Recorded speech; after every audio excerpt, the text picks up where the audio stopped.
Le Wizard Test est le meilleur ami des free-to-play sur Fairy Tail Fierce Fight, les gars. Alors aujourd'hui, on se retrouve tout simplement pour une excellente nouvelle sur le jeu, les amis. Parce que je vous avoue que j'ai été pas mal surpris de le voir. Bon, c'est vrai que c'était assez logique en soi, mais j'avais envie de faire le test. Vous voyez que là, tout simplement, en termes de jetons, bah, j'ai 180. C'est la deuxième fois que l'event revient. C'est un rerun. Donc, pour ceux qui ne sont pas familiers avec l'event, bah, je vous conseille d'aller voir ma précédente vidéo sur le sujet qui vous permettra de vous aiguiller un maximum. Mais cette fois-ci, les gars, on est là pour une nouvelle. On est là pour une très très grosse nouvelle, les gars. J'ai pas mis 1 € dans le jeu. Vous voyez que c'est le jour 2 de l'event et pourtant j'ai 180 pièces. Vous savez qu'un free-to-play, il peut pas avoir 180 pièces au jour 2. C'est pas possible, les gars. Même un cash player, si il n'achète pas directement des jetons, il ne peut pas le faire. Il ne peut pas. Là, non, c'est pas ici, c'est Event Shop.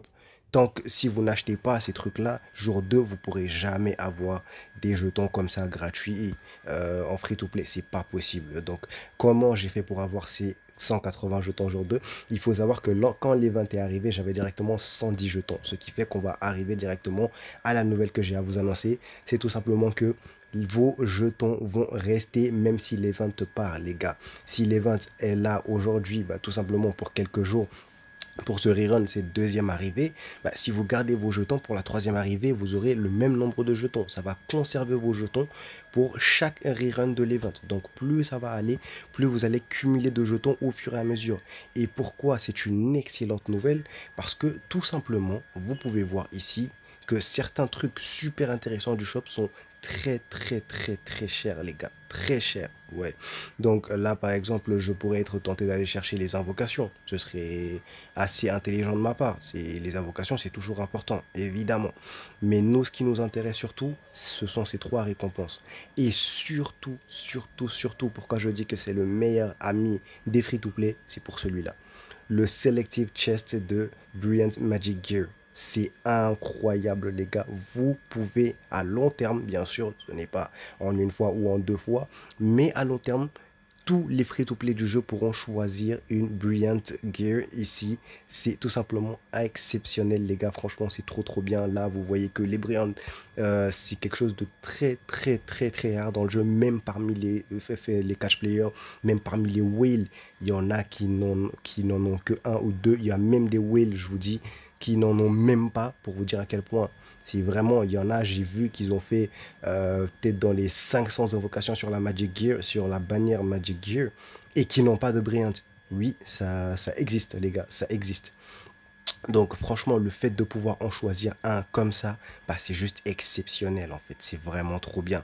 Donc moi, je vous dis honnêtement, si vous avez de la patience, évitez d'acheter tous les autres trucs là. Franchement, tous les invocations, la stamina, la lacrima, franchement, oubliez tout ça. Les shards, oubliez tout ça. Même le shard SSR aléatoire, je sais que c'est tentant. Honnêtement, je le sais parfaitement.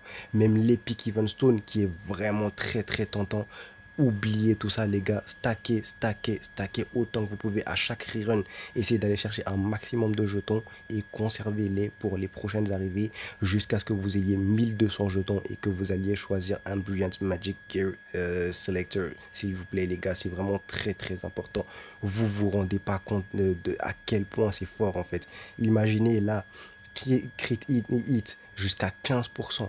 Hit rate jusqu'à 20%, les passifs, les stats que ça donne, etc. C'est vraiment trop fort. Crit damage jusqu'à 40%, jusqu'à 33% de pénétration. Les gars, c'est une singerie ces équipements. Donc, s'il vous plaît, essayez d'éviter de vous éparpiller un peu et gardez vos jetons. Les gars, c'est très important. Ce truc-là, il est vraiment trop important. Donc, allez le chercher. C'est la grosse priorité. J'avais déjà fait une vidéo sur les priorités dans ce shop-là. Mais franchement, celui-là, prenez-le tout le temps. Donc, si vous pouvez stacker au maximum à chaque fois, si vous avez les 1200, prenez-le. Ensuite, attendez encore, stackez encore une fois sur quelques reruns pour aller encore une fois le chercher à 1200. Mais vraiment, oubliez tout le reste. Franchement, moi je vous dis, vous pouvez vous passer de tous les even stones et tout ça que vous pouvez de toute façon avoir beaucoup plus facilement dans le jeu que les Magic Brilliant Gear. Donc franchement, je vous conseille de surtout viser celui-là à chaque fois. Dès que vous avez des jetons, attendez, même si vous n'avez pas suffisamment à la fin de l'event, n'ayez pas peur, attendez les prochaines arrivées, farmez encore, stackez au maximum, allez à 1200 et prenez-le, et encore continuez à stacker encore une fois, et attendez d'arriver encore à 1200 pour le prendre à nouveau. Franchement, celui-là, c'est bien sûr le plus important. N'hésitez pas à garder vos jetons, les gars, c'est très très important. Donc, vidéo très très courte pour vous dire ça, les gars. Moi, je vous laisse là. Je vous dis à la prochaine. Tchuss.